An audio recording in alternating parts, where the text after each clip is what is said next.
Hey guys, welcome to the Liberal Hive Mind, a channel solely focused on exposing the abundant hypocrisy of the left. It rarely happens, but every now and then, surprisingly enough, definitely surprising to me, MSNBC ends up telling the truth. Now, what exactly their motives are when they're actually telling the truth is still unclear. In this case, I think it's more of a warning shot than anything, as Democrats, especially establishment-style corporate Democrats, are getting quite desperate considering their very grim election prospects. It's getting quite bad for the Democrat Party, and increasingly so, and so the alarm bells are going off. MSNBC doesn't tell the truth to tell the truth. MSNBC only acknowledges the truth when they have to. And that's exactly what's going on here, as Morning Joe, Mr. Joe Scarborough, supposed Republican, goes on a rant against progressive, woke Democrats and leftoids in respect to the issue of crime in big cities. It's a rare moment of sober clarity from MSNBC, but like most addicts, in this case socialist progressive addicts, well, the delusion and denial hasn't exactly worn off yet, and so leftoids are absolutely furious with MSNBC for telling the truth for once. And so this little clip is causing quite the stir. Let me show you guys exactly what's going on here. Let's talk about why Joe Scarborough is actually right and leftoids are completely out of their mind. We've got some stuff to get into, so let's roll the tape. Alright folks, so here's the clip that everyone's talking about this morning on October 22nd.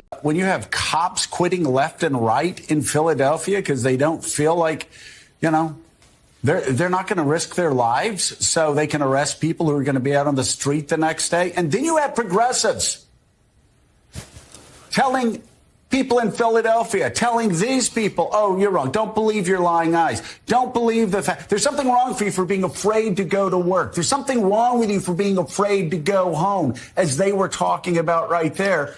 It is just really progressives on crime in places like Philadelphia and New York are so extraordinarily clueless. It's maddening. And yet you see it in these focus groups. Now, once again, it's obviously another example of the mainstream media only telling the truth when they have to. When they're stuck between a rock and a hard place, when their backs against the wall, is the only time that they tell the truth. And they don't tell the truth because they want to. They tell the truth because they have to. They don't have a choice. They see the writing on the wall right now that Democrats are in clear, present electoral danger. And so they're sounding off the alarm. We need to change our messaging on crime and do it fast, because Republicans are starting to make gains. That is the only reason Joe Scarborough is admitting the truth. I mean, it's just so completely disingenuous after more than 2 years of disastrous policies, and even beyond that, but 2 years where it's been seriously egregious, basically since the whole George Floyd incident. With crime statistics surging up in every single Democrat city, people have been saying this for months, and they've called you terrible, deplorable, racist fascists. Now, all of a sudden, they're taking it seriously. A couple weeks out of the midterm elections. You think that's a coincidence? Of course not. Oh, and by the way, I was just going on about how Democrats call you racist if you think that laws should be enforced. Here's an example from John Fetterman-endorsed Philadelphia District Attorney Larry Krasner. Part of the Republican playbook, as you well know, is to point a finger at large, diverse cities and say large, diverse cities are lawless. Does that remind you of anything? You ever heard that before? Those of you in the press are students of history. You're aware of the Southern strategy. What we see here is the same old playbook, which is about coded and racist messaging.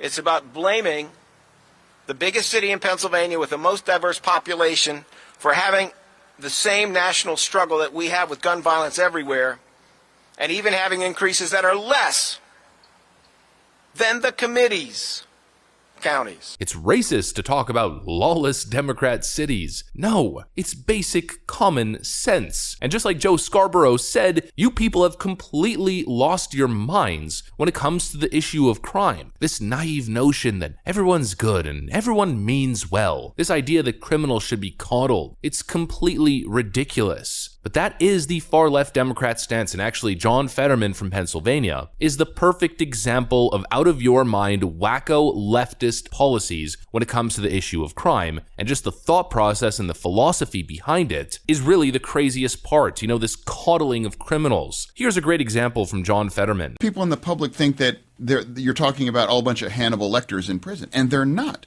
They're like your grandfather. They're like your grandmother.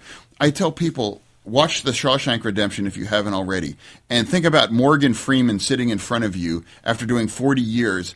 Would you say, no, you should die in prison? Most people would say, of course not. That's what a lot of this are. Yes, somehow murderers serving time in prison are like your grandfather. You know, they're just like your grandfather and your grandmother. See this convict right over here serving a life sentence? Look at him in the eyes. He's just like your grandfather, except for, maybe that little thing like he murdered 25 people. Small details, just small details, nothing to look at here. No, regular people do not have sympathy for criminals. Excuse me, I'm a compassionate person. I love and care for people. The moment you commit a crime, however, and especially the more serious that crime becomes, I no longer feel bad for you. You knew what you were getting into. The moment you violate somebody's property or somebody's body, it's over for you. There's no more sympathy, and most people feel that way. But for some reason on the woke Democrat side, the sympathy only moves in one direction. Sympathy for the criminal. Oh, poor convicted murderer. He just didn't know what he was doing. No, it's ethically, morally skewed. It's backwards. The sympathy and compassion should go to the victim of the crime, not the perpetrator. Oh, but his past and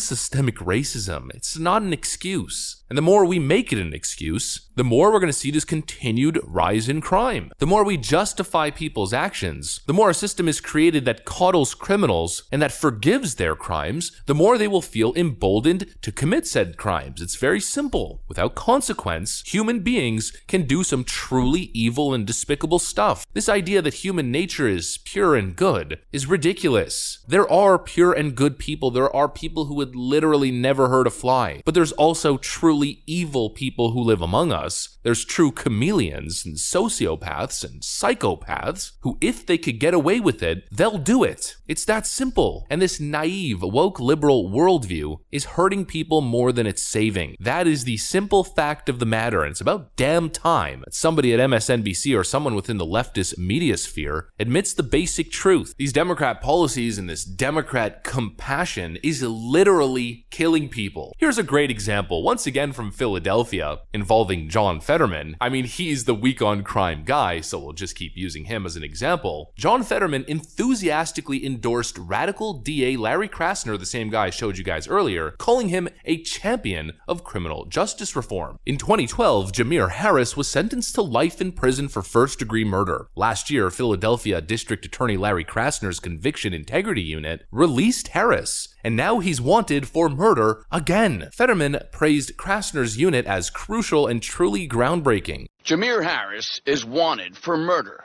again.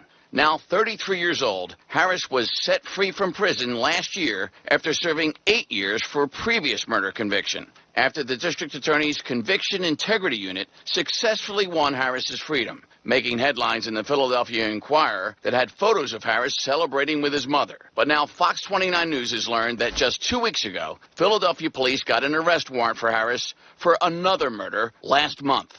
Multiple law enforcement sources say Harris was the man seen in this surveillance September 5th when 50-year-old Charles Gossett was shot in the back of the head and killed here on North 56th Street.